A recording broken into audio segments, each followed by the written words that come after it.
এখানে ইমোশনের কোনো জায়গা নেই। রাষ্ট্র ইমোশন দিয়ে চলে না। যেটা আমার পড়তে লাগছে 3.5 ঘন্টা, জনগণ সেটা পড়ে হ্যাঁ এবং না দিয়েছে কিনা আমি জানি না। এই সংবিধান সংস্কার বাস্তবায়ন আদেশ এইটা এবং গণভোটের সার্টেন পোর্শন কেন আনকনস্টিটিউশনাল ডিক্লেয়ার করা হবে না সেই মর্মে রুলও জারি করা হয়েছে শুনলাম। এখানে হয়তো জুডিশিয়ারির মতামত দিবে, বাট জুডিশিয়ারির মতামত এই সোভারেইন পার্লামেন্টের উপরে কখনো বাইন্ডিং না। কিন্তু এই সোভারেইন পার্লামেন্ট কখনো আবার এমন কোনো আইন প্রণয়ন করতে পারে না যেটা জুডিশিয়ারিতে যে চ্যালেঞ্জ হয়ে নাল অ্যান্ড ভয়েড হয়ে যাবে, আল্ট্রা ভায়ার্স টু দি কনস্টিটিউশন হয়ে যাবে। তো সুতরাং আমাদেরকে উভয় দিকে লক্ষ্য রেখে জাতির বৃহত্তর স্বার্থে আইনানুগভাবে এবং সাংবিধানিকভাবে যেতে হবে এই মহান জাতীয় সংসদে আমাদের সমস্ত কার্যক্রম। এখন যদি বলা হয় যে গণভোটের রায় বাস্তবায়নের জন্য সংবিধান সংস্কার পরিষদ গঠন করতে হবে, মানলাম। আমরা নির্বাচিত হয়েছি সাংবিধানিক ভোটে। নির্বাচন কমিশনের দুইটাই এখতিয়ার, একটা হচ্ছে জাতীয় সংসদের নির্বাচন অনুষ্ঠান করা, আর একটা হচ্ছে রাষ্ট্রপতির নির্বাচন অনুষ্ঠান করা। এটা হচ্ছে কনস্টিটিউশনাল ম্যান্ডেট,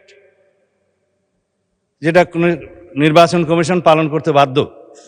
কিন্তু আরেকটা আইন হয়েছে গণভোটের জন্য, এটা আমরাও প্রস্তাব করেছিলাম, যেহেতু আইনি ভিত্তি চেয়েছেন সবাই জুলাই জাতীয় সনদের, যে জনগণ কি বলে আমরা দেখি।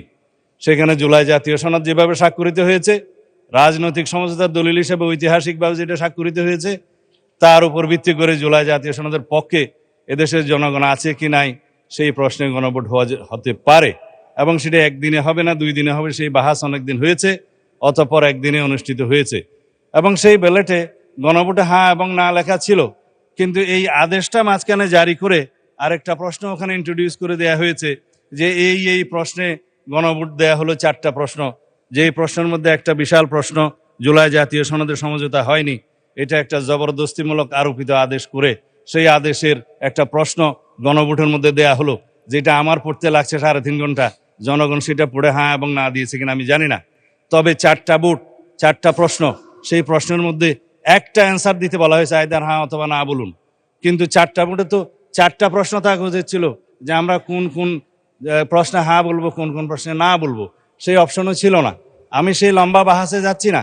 তারপরও গণভোটের রায় যদি বাস্তবায়ন করতে হয়, সেই গণভোট এই আইন অনুসারে, সেই রায় অনুসারে সংবিধানে আগে সংস্কার আসতে হবে, সংবিধানের সংশোধন আসতে হবে। সংবিধানে যদি সেটা আমরা গ্রহণ করি, তারপরে সেই গণভোটের রায় বাস্তবায়নের জন্য তখন সংবিধান যদি এটা কন্টেইন করে, ধারণ করার পরে তখন যদি পরিষদের সদস্য হিসেবে শপথ নিতে হয়, সেটা তখনকার ব্যাপার হবে।